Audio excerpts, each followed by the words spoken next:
My absolute pleasure to introduce our next speaker, Anna Segall. Anna is an Australian-German national who's just moved from Paris. You'll see why I say, when I say we're going to the UK, we could be going anywhere, really. Anna took up her new role as Chief Executive of the World Association of Girl Guides and Girl Scouts in September 2020. This is an amazing organisation, and I had the absolute pleasure of working with them and visiting one of their world centres in Pune in India a few years ago, and it truly is an amazing organisation. Anna brings with her a wealth of experience working with multicultural volunteer-led teams as CEO, country director and general counsel. Anna has over 25 years experience leading complex operations in challenging environments, working with INGOs, the Red Cross, UNESCO, and the UN Agency for Palestine Refugees. She is a persuasive advocate and spokesperson for organisations and issues, and is a firm believer in the power of advocacy rooted in operational realities to influence decision makers, policy, and practice. Anna has significant experience delivering services and protection to refugees and advocating for refugee rights in challenging refugee protection environments. So thank you so much, Anna, for taking the time to join us, and over to you. You may need to take Dave.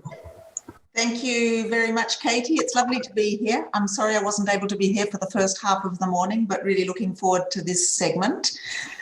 We were asked to talk about a challenge to ourselves personally or professionally, and I actually decided I needed to choose one of each.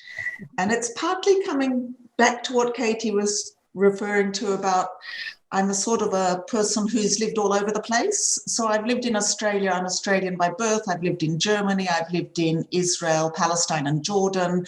I've lived in France and Switzerland and Italy.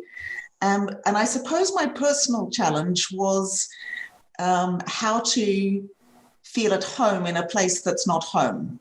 And I remember reading a wonderful Isabel Allende novel of Love and Shadows, where the parents were giving advice to their children who were about to become refugees for a second generation, that wherever you're living and however long you're living there for, you need to live as though you're permanently there, and that's the only way you'll ever have a sense of home.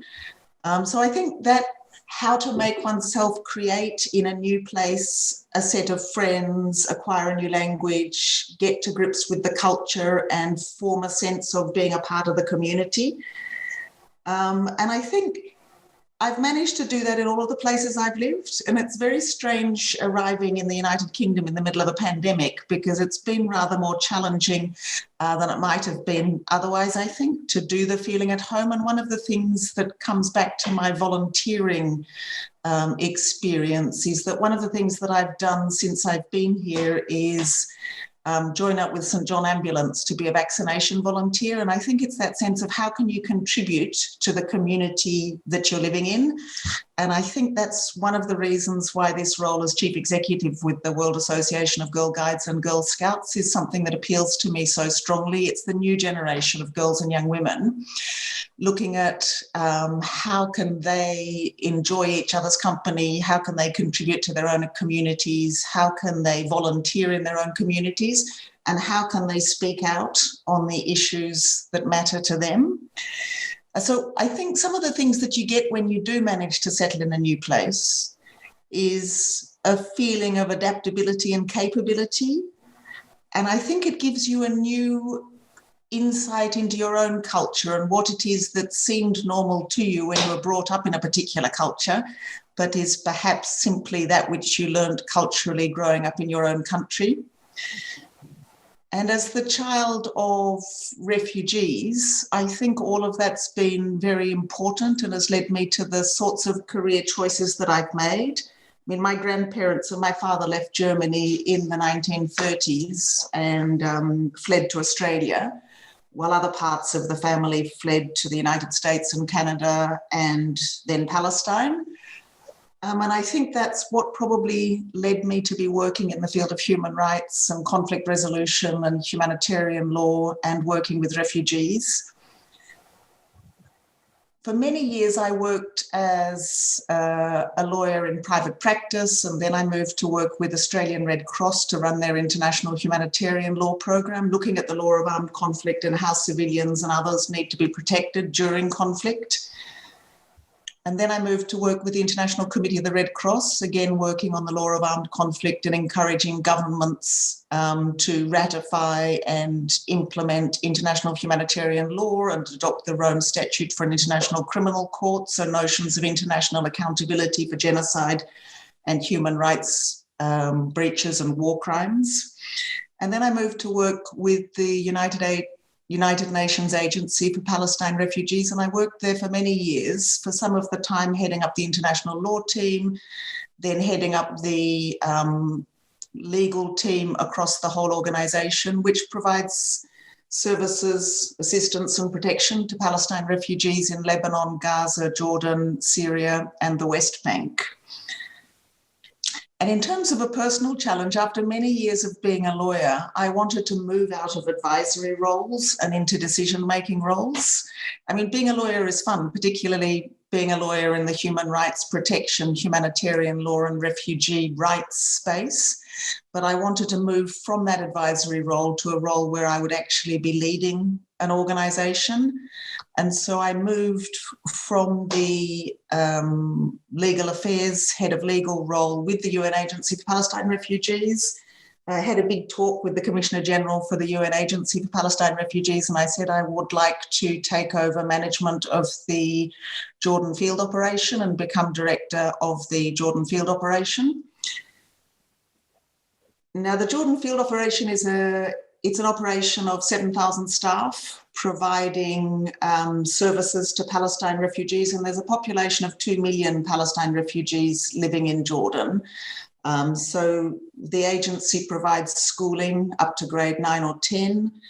So there's 170 schools, 25 primary healthcare centres, 10 community-based rehabilitation centres, and then about 15 or so women's project centres. And I really enjoyed the experience of being in that sort of operational driving seat role and taking advice from others, but being the one who, at the end of the day, the decision rests with you. And I think what I learned from that is sometimes it requires persistence to get to the sort of position that you want. But if you do persist and you continue to accumulate experience and value sufficiently the experience that you've already had, and I think women tend to undervalue the experience they've already had, you will succeed in moving to the next thing that you're wishing to do. And in whatever that role is, you can make an enormous contribution. So those were my two challenges to self. And I suppose if I was going to give a few top tips, and they're very relevant now that I'm working with the World Association of Girl Guides and Girl Scouts and working with girls and young women, it's be confident and believe in yourself. And this is really something that the girls and young women we work with are talking about needing to develop. And the corollary to that is you are enough as you are. Don't compare yourself to other people. Be happy with what you yourself achieve and aspire to improve in your own life the areas where you think you can further develop. And then the third one, have the courage to ask for help.